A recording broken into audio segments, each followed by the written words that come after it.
people change and you have to dynamically be part of that journey. And so kind of the parallel to, as we talk about media, is how can we intercept that shopper? How can we be there in the middle of that shopping journey to kind of change their perception, to try to kind of change their mind? And that is I think that exemplifies what we're doing as players in this media game is we're trying to change that journey or influence that journey in such a way that we play a role in it.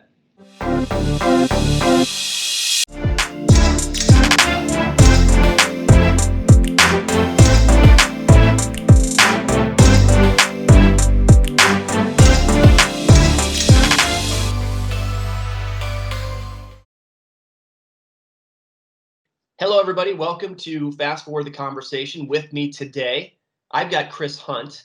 Chris is the Director of Digital Investment with Mindstream Media Group, and just a wonderful thinker, I think, in terms of strategic execution with our clients. Chris, welcome, and good morning. Zach, thanks for having me. I always wanted to say it, the whole long-time listener, first-time caller sort of thing. Thanks for having me. I love it. I'm a sports talk radio guy, so I can appreciate that. Okay, good. So today, we are talking about the customer journey. And I think this is a fantastic topic, number one, just given the times we're at and the uniqueness of them. But it's a conversation, I think, with every single client we talk to or work with, right? The customer journey is at the forefront of that conversation. And there's really the customer journey that is in theory, in this really beautiful laid out linear fashion. But then there's the reality of it, right? And I think one of the things we're going to dive into today is how do you move from theory to action, or action and application of how do you address for paid media in the customer journey, and how do we think about that? Theory is what it sounds like. It's whenever you are going into a new business pitch, or whenever you're talking to a client about some new problem that they have and what your solution is going to be, we almost always start out with the journey.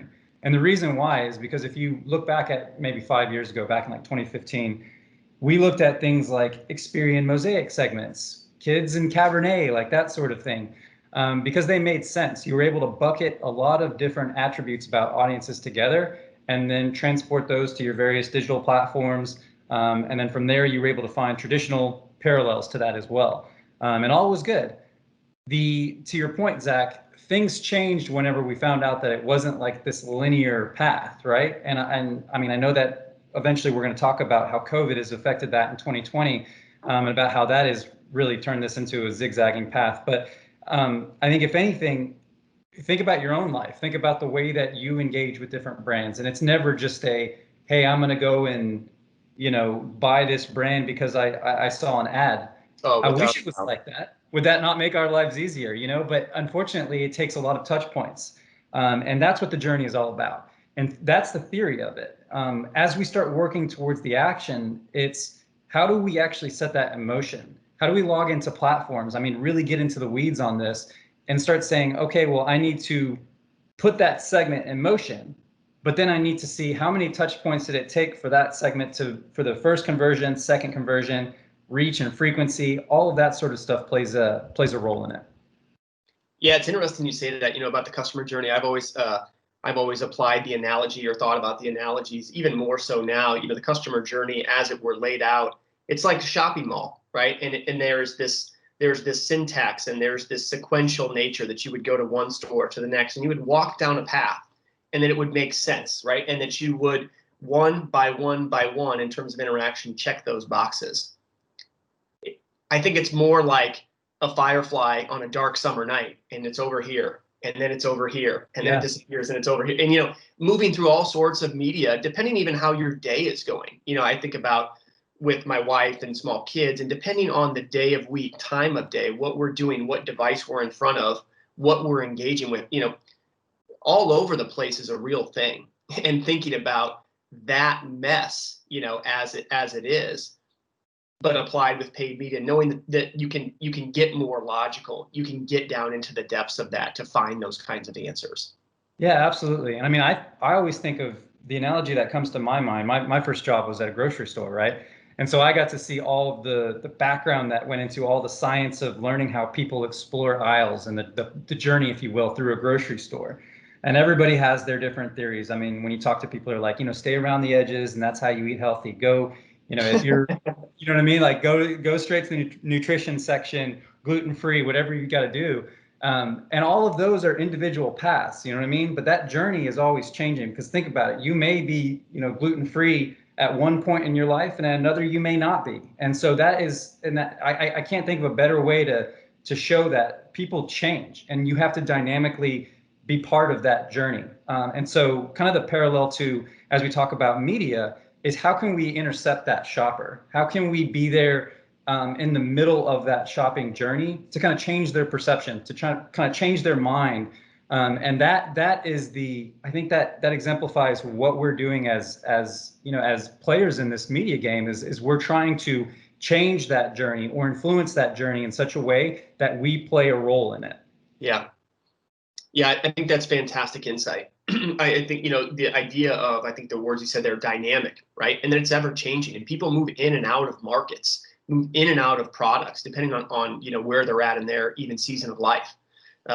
So speaking to that, how do we think about that, right? We've talked a little bit about the journey. I think we've used a couple really good analogies of, how we think it plays out and what the realities of the world are. What are some addressable stories, Chris, right? And like real things that, somebody watching this or listening to this, attachable parts of execution, right? Where do we attach paid media into a journey? What are examples of work we've done? Help me understand a little bit about how we think, with a couple of examples, of clients that we've touched. Sure. So the first one that comes to mind for me is we worked with a large multinational. I mean, it was a global nonprofit, and they were going into points of the world that were really struggling with poverty, injustice, and they were trying to go in and affect children's lives. And by doing that, they were also influencing the community that they were serving in. The challenge there is that the marketing budgets for nonprofits, as you may or may not be aware of, come almost exclusively from the donations that they get from the people that they're marketing to. And so it is this, chicken and egg thing. It's like you want to show them the difference that you're making in the world, but in order to do that, you also need the budget to be able to do so. And so it's this cycle that we have to go through to make that happen. And a lot of people, the creative makes a big difference. They understand it immediately, but you have to be there in that point of the journey. This is how we come back to the journey aspect of it, is you have to be there when they're making that decision, because otherwise you're just telling the world what you're doing and this is great, but how do you get into that moment of the donation, right? How do you get into the moment that somebody is, and other aspects, we call this the moment of money, or the moment to buy. Like that is the shopping parallel to it, but in donating, there's a bigger cycle there. It's much more involved. And so the way that we shaped it for this client was, we said, okay, look, we understand that for years you've been looking at one segment, and this segment happened to be Christian mothers. And we said, yeah, that's been working for you, and we do still think that plays a role in your overall strategy. But how can we add on to that? How the Christian mother, what other parallels does she have to other audience segments? And that was the starting point. So to get back to the action part of this, that's where you start. You start with the segment, but the segment needs to change. And you can only really get that by first activating the segment and then using all the tools that we have, be it social platforms like Facebook or paid search like Google. All of that stuff gives you real-time feedback as how that audience is kind of moving through that journey. And you can change it, to our word earlier, dynamically to schedule that out. So that brings together this idea of, yes, there's a journey. We understand that they're moving around, but it takes tools. And the tools are what our campaign managers focus on in terms of all the inputs they're getting. How can we use that to kind of shape the points of that journey?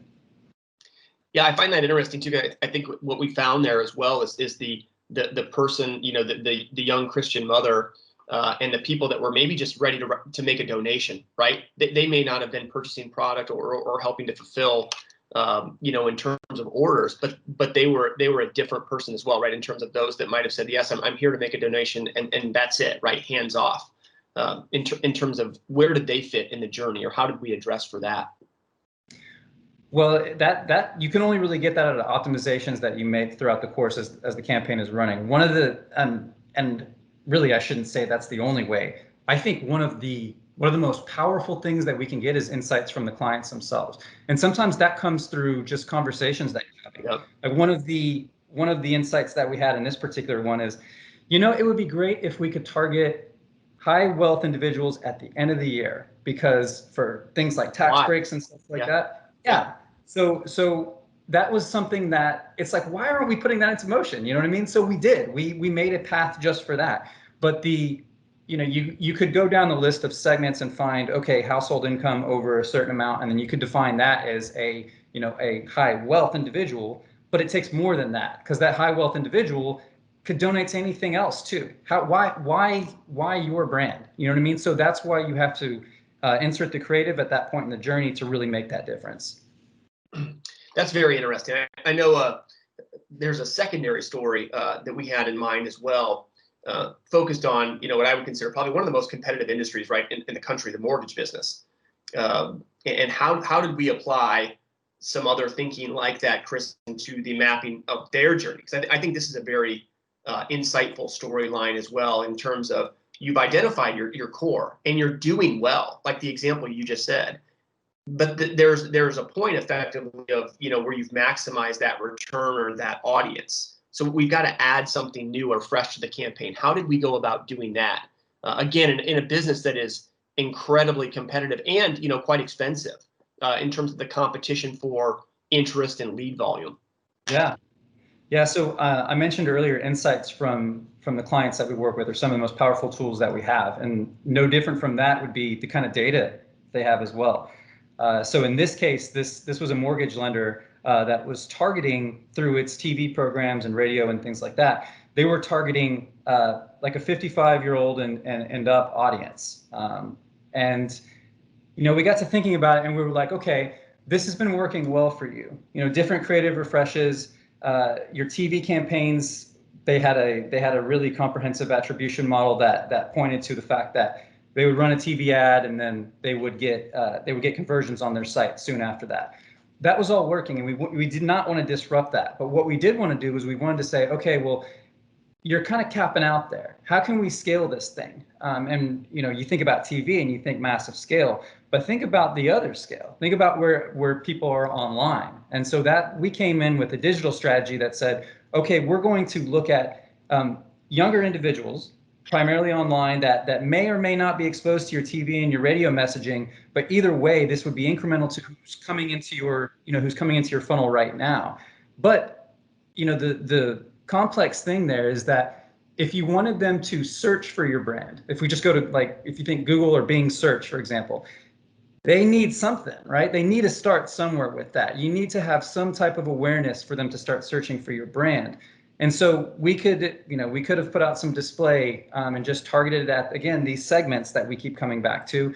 But instead, we decided to focus on something else. We took their first-party data. We uploaded that into a platform called LiveRamp. We used LiveRamp to connect to Facebook, to Google, to Bing. And then we actually sent all of those users, anonymous users, out to those platforms so that we could target them directly. Now, these users were people that had engaged with the brand in the past. Either they called for a quote, or they've submitted something online. So we knew they were interested, they just hadn't taken that final step yet. And so by using that, we were able to capitalize on this audience that hadn't converted using the traditional media they were using in the past, something that's completely new, and they were incremental. And it paid off for them. I mean, they were seeing something like the results coming from that audience were like 25% greater in terms of the house closing value. And all of the things like credit scores, everything like that was much higher coming from this audience, which was just showing that qualitatively it was a more profitable audience to go after. Yeah. Albeit at a smaller scale, but it was incremental to what they were doing on those other on those other tactics. They were also younger as well, right? So there was the opportunity as well, to potentially serve them again. I mean, there's not too many people that, start in their 20s or 30s, they're only going to have one mortgage for the rest of their life, in terms of their moving throughout the country. So I find that interesting as well. The addressable nature of, running television or radio. And I think, we discussed they had almost like a time decay attribution model, right? Calls within 30 seconds, a minute and a half after those ads aired and what the value was. I think the nugget of gold here is finding the incremental, because again, we're effectively utilizing that mass media approach to the best of our abilities to generate outcomes, but there was still icing on the cake by shining a flashlight, somewhere else, finding a new audience, and then proving out the incrementality of it, which I think is fantastic. So last question here, as we think about the journey, right? We're in early September. It's almost Labor Day, right? We're about 5 or 6 months into COVID. And, the customer journey, as it would be, has been on a wild ride, I think for a lot of brands. What do you see, or what have you seen in terms of that journey, or what are some thoughts to apply to that, even, to the audience and the brands we work with, to know that, I think that nothing's set in stone. I think that's been proven out here, in a really big way. What have you seen from the customer journey again, and where we've been, and what might be in front of us in terms of expectations? Yeah, so earlier I mentioned how I worked in a grocery store, and I gave this example of the journey through a grocery store aisles in the physical grocery store. Think about how different that is now. I mean, I can tell you my experience with my grocery store that I go to is now basically pulling out the app, putting the items in my shopping cart, pulling up to a spot on the side of the store and letting them know when I'm there. And then they bring it out to the car, and then I leave. So, if you think about how that journey has changed, that's totally different than before. I mentioned things like intercepting them in the middle of the store. And anytime I think about intercepting, I think about the people that are giving out the samples, because, man, those are still effective. You know what I mean? All this time later. Yeah. But how can we come up with those samples, if you will? You know what I mean? In a more digital environment. And so to get back to what we were talking about earlier, whenever we were talking about theory versus action, or, execution, the execution aspect of this would be like shopping media, like shopper media that you can now intercept people in the middle of, while they're putting stuff in their, they're in their actual grocery app, putting stuff in their cart. That's a perfect opportunity to get in front of them. Not to mention the layers and layers of data that are coming back from the types of products that they're buying. It's almost like having this other in-app experience is just as important as having them in the store and experiencing everything in the store. Oh, without so to kind of bring all of that back together, the way that COVID has changed this is COVID now has these different parallels. In some ways, they're more challenging because everybody is totally different, and we can no longer rely on those, those hugely expensive customer segmentation studies that we did back before, March and all this took place. We can't rely on that anymore. Instead, we have to look at this more challenging but incredibly opportunistic way of taking data and acting on it dynamically and in real time. And so I look at it like, it's unfortunate where we are, and there's obviously been some huge tragic ramifications of where we are with this disease. But then at the same time, as a marketer, we can look at this and we can say it's changed the behavior in such a way that it's now more addressable than it's ever been. And it's now a way that brands could engage with people that would have never considered them to begin with. And so I think it's just kind of changing the landscape completely. It's making the people and brands that perhaps didn't have a chance before can now be playing can now be at that table. You know what I mean? So it's just, it's different. Like I said, unfortunate by any means, but at the same time, hugely opportunistic. Grocery is so interesting because, I had that written down in my notes as well. I was thinking last night because I'm still the guy that I like to go to the grocery store. I make the big long list. I go on the weekends. I go at like 6:30 or 7 a.m. because nobody's there. And so I can listen to a podcast. So hopefully I get my stuff and I get a little smarter by the time I leave. But if you think about my path there, my path is I go into a store, I have a list, right? I work the aisles, back and forth. And I leave. And my visit and my mission there is about finding what's on my list, but it's about cleanliness, right? It's about ease of use, all of that. There's a person just like me that doesn't go to the store, that buys the same things, and their shopper experience is wildly different. It's about, well, I ordered bananas, but they're too ripe. right? Like you just think about produce in general, or hey, you picked out the wrong kind of hamburger buns, cereal. Take your pick, right? Two people buying the exact same thing in two very different ways. Their journeys are nothing alike. They're going to the same place. They might even have the same brand in mind, right? And you've got to provide a path for each of them. We were chatting yesterday as well, and I said I was talking to a friend of mine. I live in the Midwest, right? And the idea of the customer journey path for a person that was in the in-home pool business got completely flipped upside down. It may not have been March, but come Memorial Day, when we found out that pools and/or water parks likely weren't going to be open. I can't even think about or fathom the amount of inbound traffic they had, right, for ordering pools themselves, installs, filters. I mean, everything that they would have, that there was this consideration set of our core customer is this thing, right? And we're going to sell into them this summer, and we've got this throughput.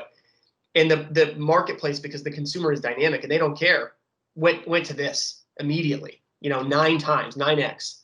And what that does from a media or marketing standpoint, I think is fascinating. I mean, it's going to continue to be dynamic. I think dynamic is the absolute best word you can apply to it, Chris. And if nothing else, from our perspective, I always say, we build sandcastles. We don't pour cement, right? And the idea that it's just COVID is a tide and it wipes it out, and you got to rebuild, and you got to do it fast.